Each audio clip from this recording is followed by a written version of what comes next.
नमस्कार प्रणाम दोस्तों, मैं आपकी किरण भोजपुरी सोठी बिरजा भार सुनाने जा रही हूँ। भिखारी के ऊपर गाई हूँ।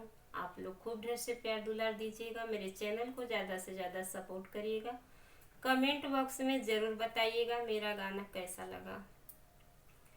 माघ पुसवा के पड़त बाटू सरिया रे पड़त बाटू सरिया हो।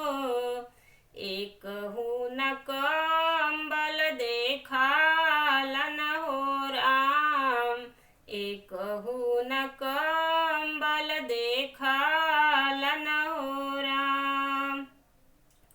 अमीर लोग सोवे अपने महल रजइया रे महल रजइया हो। जड़वा में मरन भिखारी न हो राम।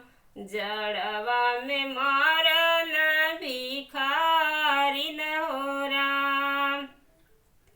काहे के रचला प्रभु दुई गोरचनवा रे दुई गोरचनवा हो। अमीर गरीब बनावेला हो राम। अमीर गरीब बनावेला हो राम। गरीब तड़पे परानन हो राम। गरीब तड़पे परानन हो राम। एकहु न कंबल दिखालन हो राम। एही टुसरिया में मरी है भिखारिया रे मरी है भिखारिया हो। घरवा दुआर ना देखालन हो राम। घरवा दुआर ना देखालन हो राम।